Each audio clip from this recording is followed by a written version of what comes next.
Hi guys, welcome back to my channel. Don't mind my outfit. I'm about to go to the temple, but I just want to make a quick video on how to learn how to paint, and these are my 3 biggest tips that I'm going to show you. So first off, let me show you my painting. I have made this. This is the painting that everybody loves and wants to recreate, and I want to share that it's actually not as hard as you think to make a painting like this.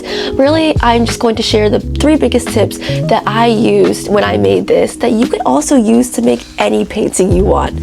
So without further ado, let's get into the video. Okay, I'm actually gonna take this off. It looks kind of silly. All right, so tip number 1 is layers. Layers.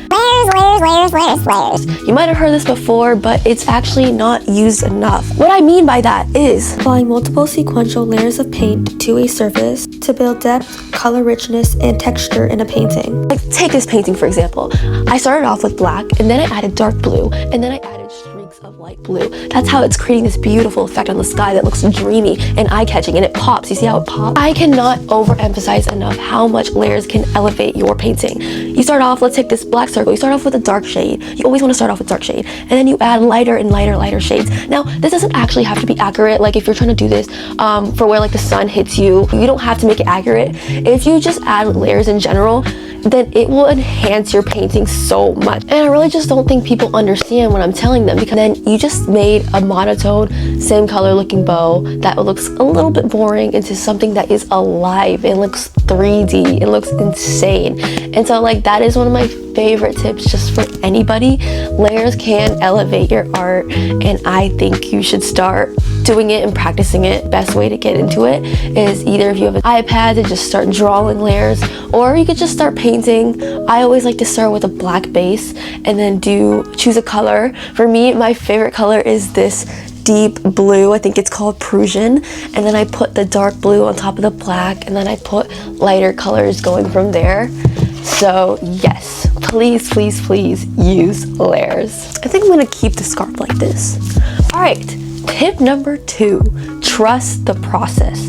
Now, I love this so much. Before you guys say that's not even a real tip, trust me, it is the biggest tip, because a lot of people give up in the beginning and they don't go on because they hate their painting so much in the beginning, and they just get demotivated and then they stop painting. Now, if I did that, then you would not see masterpieces like this, and you would not see pieces like this being made, especially with acrylic paint, because acrylic paint dries really fast and it gives you less time to like really blend in and shade. But what I want to tell you now is that even if your painting looks literally so bad, like literally like you cannot look at it anymore, it is always fixable, especially with acrylic paint, because you can just paint over it and it will dry fast. And you literally just got to keep on painting, keep painting until you like what you see, and don't stop. Remember what I said about layers. If you don't like what you see right now, maybe add some layers, reshape it up a bit, and keep on going. The biggest thing ever, and the reason why artists like me, or like artists that are pretty good at painting, I feel like I'm pretty good at painting. The reason why we're pretty good at painting is because when we have a bad piece that we don't like, we don't stop there. We keep on going until the painting looks chef's kiss. But what if you're not really good at painting and drawing itself, and you have trouble drawing the figures, and you just feel like you're a bad artist? Now, tip number 3 is going to be for you. Tip number 3 is use a reference properly. We all use references to help us draw and to know what we're drawing, but some people aren't doing it the right way. See, typically people, or what I see my friends doing at least, is they have a reference and then they have their paper, and then they're looking back and forth and they're really sketching it out on their paper like what they want, and they're sketching it in detail. But the thing is when you're painting, this is specifically for when you're painting, by the way, when you're painting with acrylic paint, you're gonna paint over that anyway. So do not waste your time painting in all the details. Just paint an outline of what you want and make it a very light outline.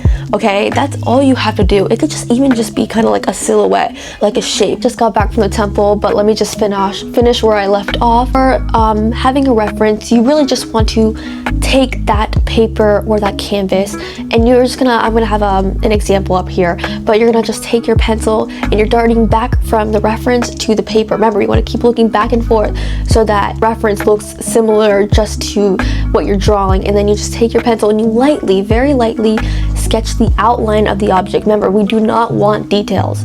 Details are going to come after when you're painting. We just want to sketch an outline so that we can get the exact shape of the object. So for this angel painting I lightly sketched the outline of his arms, I sketched the outline of his torso, I lightly sketched his chin, and I sketched his eyes very, very, very lightly. And then that's how I knew which paint was going where. I did not draw any shading. Notice how I do not ever draw shading with the pencil, because again, that is going to come when you paint over it. And so the end goal should basically look like a hollow, light sketch of what you want to paint. And now you might think this advice is kind of random, but really this is kind of how I start painting.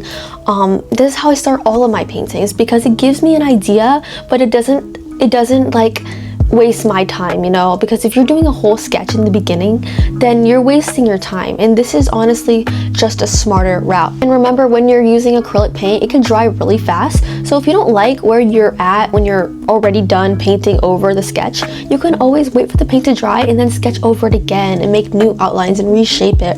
Remember, art is very much a continuous abstract process where you keep on changing and rendering and shaping your art to what you like.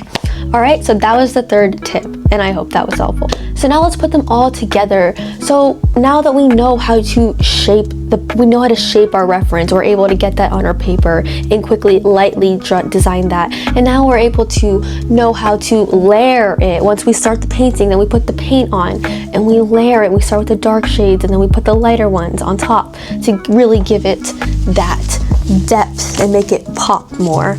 And then the final one is most important, is trust the process, guys. Trust the process, because it might suck. And I honestly had this happen to me many times where it has looked really bad in the beginning.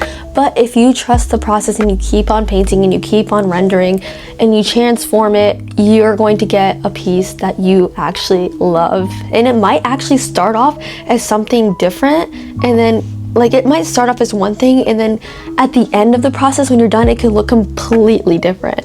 Like I've had this happen to me before, where I've been painting a human and then at the end I have all these abstract like drawings and snakes and like shapes, and I wasn't expecting that in the beginning, but you know, I loved how it turned out. So those are my big 3 tips, and I hope it was very helpful to you. And if you guys like these tips and you want a tutorial or you want another video, please let me know in the comments and I'll be happy to make that for you. Just let me know what you think, because I'm actually just starting out this channel and I want to make more videos. So let me know, and thank you guys so much for watching. Bye.